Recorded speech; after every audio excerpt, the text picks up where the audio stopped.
بسم الله الرحمن الرحيم الحمد لله وكفى والصلاة والسلام على الحبيب المصطفى صلى الله عليه وعلى آله وسلم تسليما كثيرا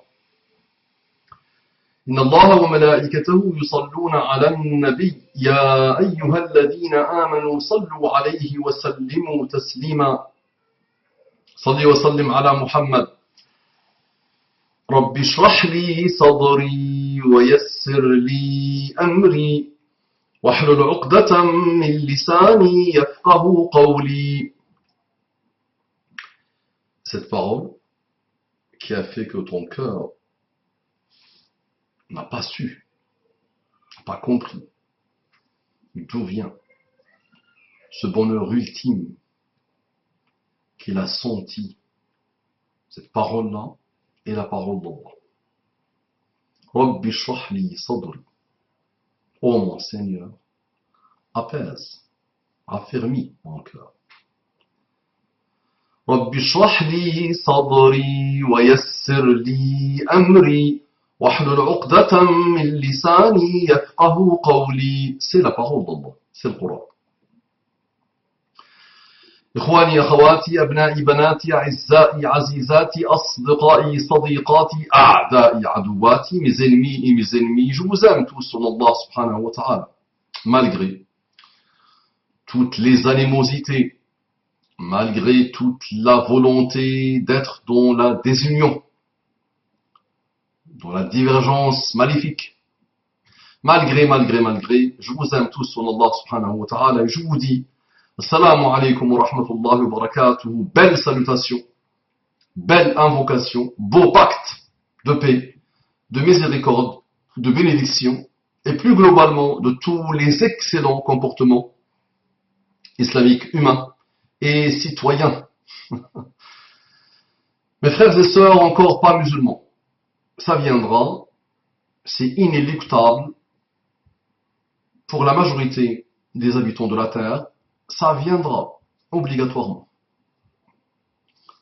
La lumière d'Allah régnera. Elle sera refusée par quelques-uns âmes, mais elle sera quand même la règle. L'exception seront ceux qui refuseront, Inch'Allah, la lumière d'Allah. Mes frères et sœurs en humanité, qu'Allah vous accorde les délices infinies de la guidée. Débarrassez-vous, récupérez vos cerveaux, récupérez vos âmes, récupérez vos cœurs, récupérez votre pertinence et votre logique et votre intelligence et divorcez avec la cathode, quelle qu'elle soit médiatique ou cybernétique ou maléfique. Et vous allez voir ce qui va se passer au niveau de vos cœurs, au niveau de vos corps, au niveau de vos âmes, au niveau de vos systèmes de pensée, qu'Allah vous accorde les infinis délices de la guidée islamique. On entre directement dans le vif du sujet sans transition, comme disait l'autre, la mode islamique. D'abord, l'islam n'est pas une mode. La pudeur islamique n'est pas une mode. La manière de s'habiller n'est pas une mode. Il faut le garder à l'esprit. La pudeur est une notion extraordinairement importante en islam. الحياء والإيمان قرنا جميعا إذا غاب أحدهما غاب الآخر. La pudeur, dans son sens le plus global, le plus globalisant, le plus intime, le plus puissant, le plus privé, le plus public, le plus, قرنا جميعا, est intimement lié avec la foi. Si l'un disparaît, l'autre disparaît. Si la foi disparaît, la pudeur disparaît. Si la pudeur disparaît, la foi disparaît. C'est la parole de Muhammad sallallahu alayhi wa sallam. Inna li kulli dinin khuluqa wa khuluqul islam al-haya. À chaque religion, il y a un noble caractère. Il y a un comportement caractéristique. Et le comportement caractéristique de l'islam est la pudeur. Donc la pudeur est très importante pour les hommes musulmans. Et la pudeur est très importante pour les femmes musulmanes. Il faut vraiment le comprendre une fois pour toutes. Donc ce n'est pas une mode. Il y a des moments où les musulmans connaissent des faiblesses, de l'insouciance, de l'oubli. Ils oublient Allah, et Allah fait en sorte qu'ils s'oublient eux-mêmes. Et même quand ils s'oublient, alhamdoulilah, ils finissent toujours par se réveiller. Il y a quelque chose en eux qui leur rappelle ce qui est bon pour leur âme, et que l'islam n'est qu'une notice pour élever leur âme. Mais vous savez, les ennemis d'Allah ne peuvent pas supporter la pudeur. Ils ne peuvent pas supporter la foi parce qu'ils savent que les deux sont intimement liés. D'accord? On va analyser un peu quelques paroles qui résument juste l'ambiance actuelle. Je te dis, subhanallah, les anticulturels et les anticulturels et les anti-morales sous toutes ces formes, quelles que soient ces formes, ne peuvent pas supporter la pudeur. Et tu les vois formuler des argumentaires, formuler une répugnance, une méchanceté, une dictature totale par rapport à tout ce qui s'approche de près ou de loin à la pudeur, ou de la pudeur. Donc on va voir quelques petits extraits. La Miss nous dit, le rossignol a chanté, il nous dit, on ne peut pas admettre que c'est banal et anodin que de grandes marques investissent ce marché et mettent les femmes musulmanes dans la situation de devoir porter ça. Sauf que, quand les grandes marques décident, tu t'exécutes, jeune femme. La nouvelle divinité s'appelle la divinité financière, la divinité économique. Quand ils décident, tu t'exécutes. Donc tu n'as rien à faire, tu n'as rien à dire. Ils ont décidé. Ils ont vu qu'il y a de l'oseille à faire et ça les intéresse. Ce n'est pas pour la pudeur qu'ils font ça. C'est qu'il y a un marché. L'offre et la demande. C'est un marché que tu connais, que tu maîtrises parfaitement. L'offre et la demande. Aujourd'hui, il y a une demande. Il y a une demande en pudeur. Et les nouvelles divinités de l'économie, les multinationales, les grandes marques, elles ne peuvent pas, elles ne peuvent pas laisser échapper une belle occasion de faire de l'oseille. Donc, il n'y a rien à faire. Là, tu parles toujours, tu les intéresses. Cause toujours, tu les intéresses. Et mettre les femmes musulmanes dans la situation de devoir porter ça. Ah bon? Une marque met la femme musulmane dans l'obligation de porter ça. Ça, c'est le fameux hijab islamique, n'est-ce pas? Il est chrétien, il est juif, tu le sais. Ce hijab-là, il est chrétien, il est juif. C'est Allah qui a envoyé Jésus, et c'est Allah qui a envoyé Moussa, et c'est Allah qui a envoyé tous les prophètes, n'est-ce pas? Et cet habillement, la pudeur, il n'a pas une forme particulière chez les musulmans. À partir du moment où tu es pudique, à partir du moment où tu es habillé avec pudeur, c'est ce qu'on appelle le hijab. Non. Donc, les marques ne mettent pas les femmes musulmanes dans la situation de devoir porter ça. Non, tu inverses un peu les choses. Les femmes musulmanes, alhamdoulilah, d'origine gilbabique et d'origine souchique, les Français de souche, on va les appeler, ou quelle que soit la nationalité de souche, même si je n'aime pas trop cette notion, se sont réveillés. Il y a un éveil, une sahwa. Et elles veulent adopter la pudeur islamique. C'est une recommandation d'Allah. Ce n'est pas une recommandation de l'humain ou de l'homme. C'est une recommandation d'Allah. Allah a décidé de nous créer ainsi. On va pas dire à Allah pourquoi tu nous as dotés de 2 yeux. Non. Il y a 2 yeux. D'accord? Donc Allah qui nous a dotés de tout ça, d'accord? Il nous a aussi ordonné, il nous a dotés d'une pudeur. D'accord? Donc les marques n'imposent pas, n'obligent pas, les marques font de l'oseille, font de l'argent, ni plus ni moins. Très bien. Et les femmes musulmanes dans la situation de devoir porter ça. Un autre passage, ce qui m'a frappé, ce sont les arguments que donnent ces marques, qui disent ne faire la promotion d'aucun mode de vie, comme s'il y avait une dissociation entre les vêtements et les modes de vie. Tu finis par le comprendre. Le dictateur athée, matérialiste, laïcard, existentialiste et autres, finit par comprendre. En 1830, quand tes parents et tes arrière-grands-parents ont décidé de coloniser l'Algérie et de coloniser plusieurs pays d'origine musulmane, je pense que tu sais que quand ils sont partis, ils ont trouvé que la majorité écrasante des femmes s'habillaient pudiquement et la majorité écrasante des hommes s'habillaient pudiquement. Ça, tu ne le découvres pas, je pense. Et tes parents et tes arrière-grands-parents ont tout fait pour éloigner au maximum, avec des ruses sataniques, les femmes et les hommes de la pudeur islamique. Et ils ont bien divisé, ils ont bien rusé, ils ont bien massacré, ils ont bien détruit les mosquées, ils ont tout essayé de faire, et ils ont semé la zizanie, justement pour que la foi disparaisse et pour que la pudeur disparaisse. D'accord.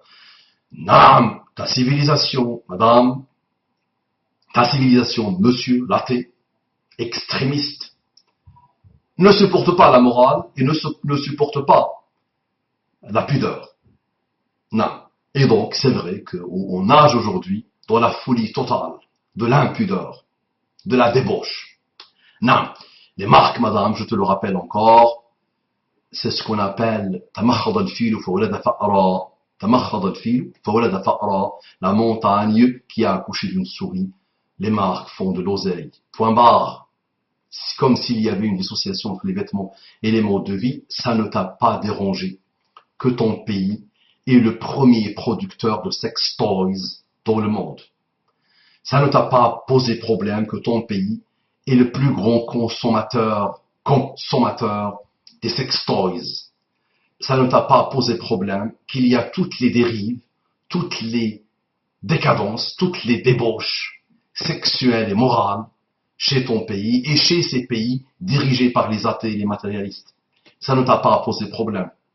Toutes les modes sataniques, toutes les manières de s'habiller sataniques qui n'incitent qu'à la prostitution intellectuelle et la prostitution corporelle malheureuse et la débauche malheureuse, tout ça, ça ne t'a pas posé problème.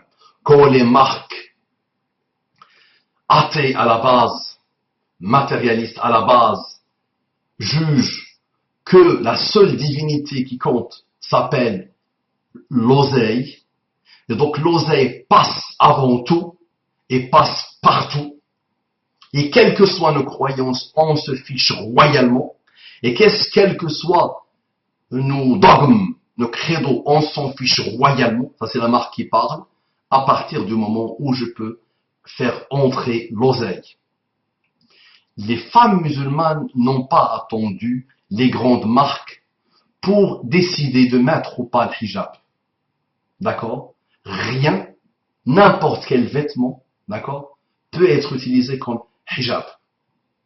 D'accord? Donc on n'a pas besoin des grandes marques, déjà par définition, on n'a pas besoin des grandes marques pour devenir pudique. Ça marche? Donc ce n'est que la dictature, malheureusement athée et matérialiste qui te fait parler, ni plus ni moins, et qui fait parler la majorité écrasante des anticultuels et des anticulturels qui dirigent le monde aujourd'hui. Mais pleurez, pleurnichez, lamentez-vous, manipulez comme vous voulez, ça ne marche pas. Il y a un tsunami pudique, un tsunami moral, moralisant et moraliste dans les plus beaux sens des termes qui s'installe. D'accord? Donc soit vous mettez la tête sous le sable et vous attendez que ça passe, et ça ne passera pas. C'est fait pour durer, et c'est pour perdurer. Soit vous récupérez vos âmes, et vous récupérez vos cerveaux, d'accord, et vous avancez avec. Les croyants ne sont pas extrémistes, ils ne le peuvent pas. Et les athées sont les plus extrémistes de la terre, malheureusement, et ça manipule la mort. Wala hawla wala quwwata illa billah. Un autre extrait, l'enjeu, c'est celui du contrôle social sur les corps des femmes. C'est ça l'enjeu. L'enjeu, c'est celui du contrôle social sur les corps des femmes.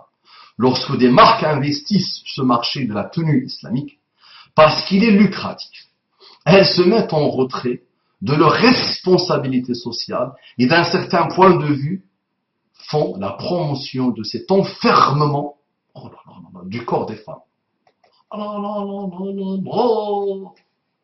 Encore une fois. C'est énorme tout ça, non? Mais arrêtez. Mais arrêtez vos bêtises. Mais où la femme? Moi, je ne vous entends pas parler de l'esclavage des femmes.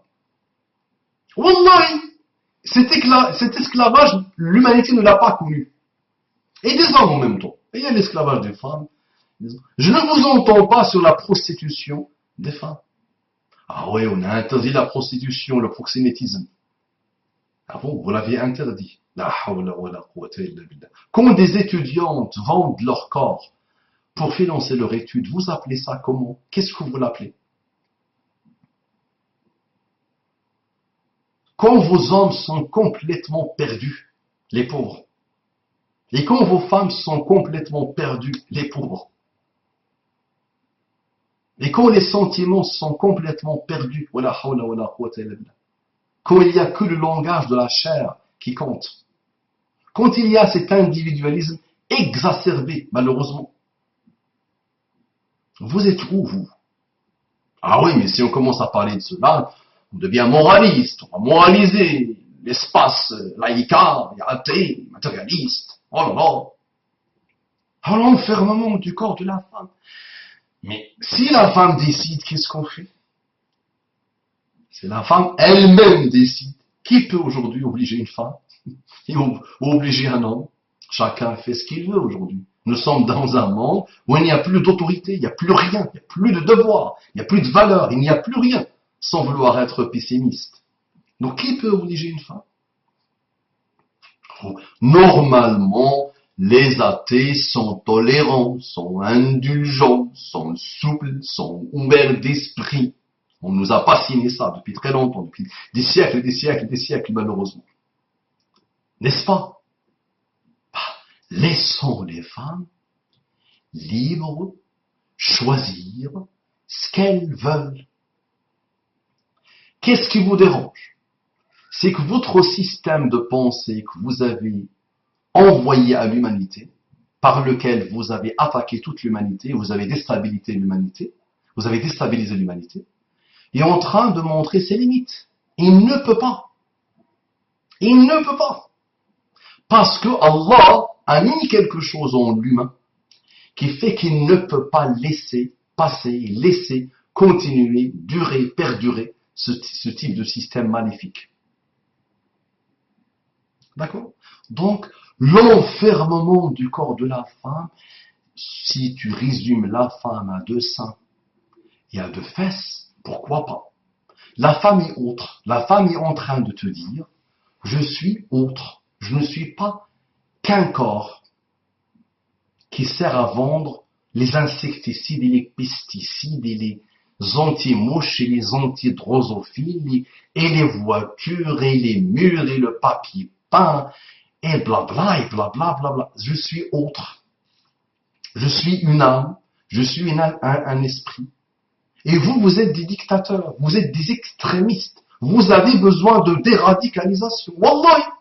Wallahi. Les dictateurs athées, ces nouvelles divinités malheureuses, ont besoin de déradicalisation. C'est vous, wallahi.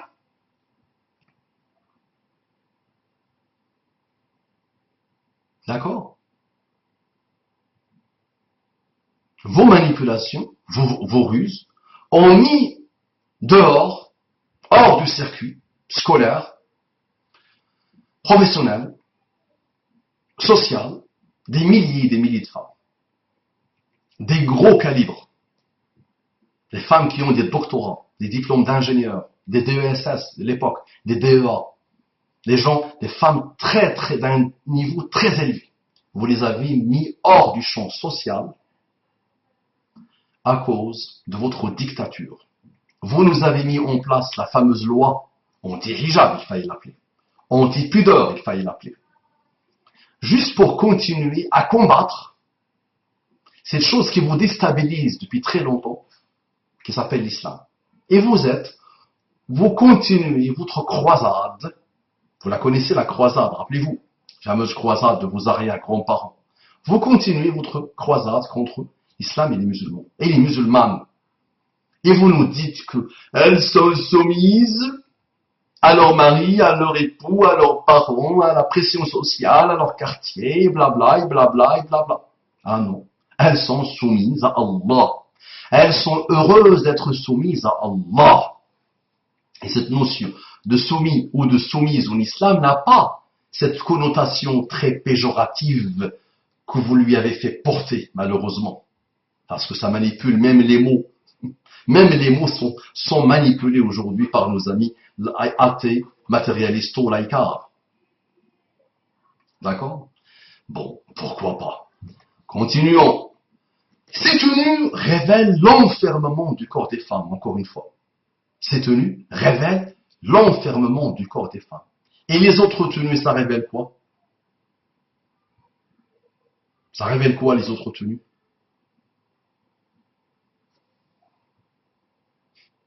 Dites-moi, s'il vous plaît. Hier, j'entends une statistique. Un Français sur 4 passe son temps avec ces nouvelles prostituées de l'Internet. La femme qui se met toute nue. Un Français sur 4, les pauvres. Et quand tu le mets devant une femme, il ne sait pas comment la gérer, le pouvoir. Mais les femmes sont frustrées, et les hommes sont frustrés, et ça consomme les sextoys, les pauvres. Et je t'aime, il n'y a plus d'amour, et le divorce explose, et la perversité explose, et la déprime et la dépression nerveuse explosent, et le suicide explose, et l'immoralité explose, et la hawla wa la quwwata illa billah. L'enfermement, machallah. Bah, testez ça. Vous allez enfin comprendre que c'est très bon pour l'homme et pour la femme. Que chacun connaisse ses droits et ses devoirs, et que chacun s'arme de pudeur. Essayez ça et testez ça si vous voulez sauver votre race, votre descendance, votre situation.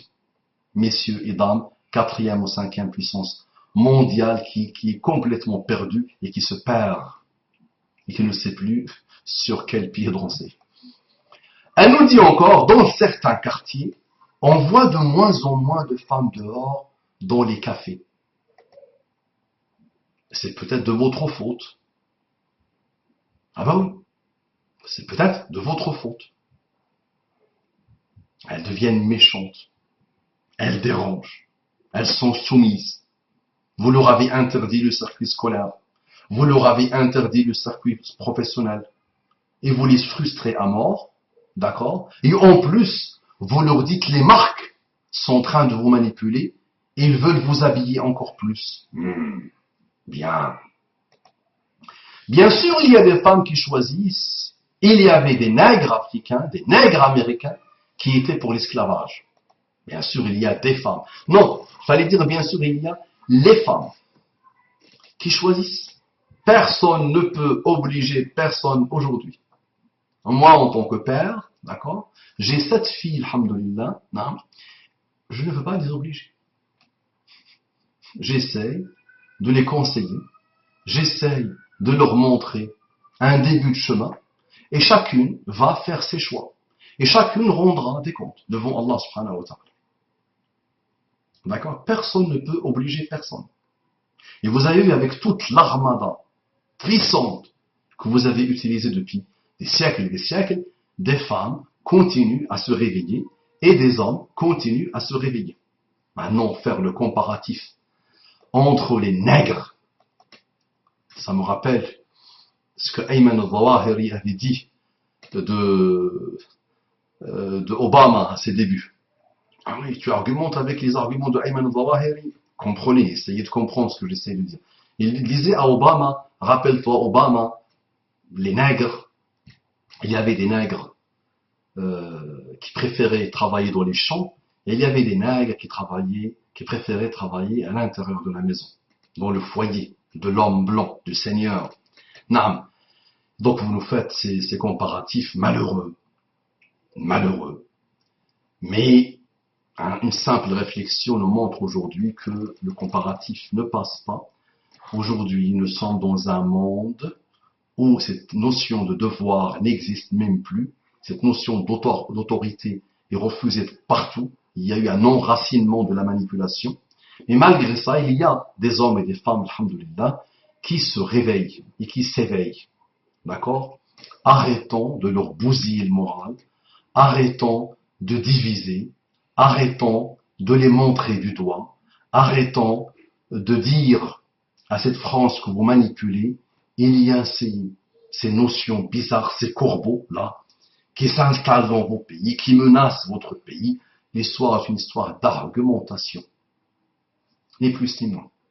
L'histoire est une histoire d'argumentation. Argumente avec justice. L'autre argumente avec justice. Et on verra, Inch'Allah, qui finira par gagner. Gagner quoi? Gagner la justice. Gagner la pudeur. Gagner l'ouverture d'esprit. Gagner la souplesse intellectuelle. Gagner tout ce qui est beau. C'est ça l'idée. Donc argumenter, argumentons. Avancer, avançons. Un combat qui dure depuis des milliards et des milliards, allez, des milliers d'années, pas des milliards, des milliers d'années, et qui continuera à durer et perdurer, sauf que les dictateurs du mal utilisent des méthodes un peu basses, un peu malsaines, un peu mauvaises. C'est normal. Ben oui, ils se sont divinisés eux-mêmes. Et les forces du bien, alhamdoulilah, ne peuvent utiliser que la véracité, la bonté de l'âme, l'excellence des comportements, la justice et tout ce qui est beau. Donc ils ne peuvent que finir par gagner. Assalamu alaikum wa rahmatullahi wa barakatuhu.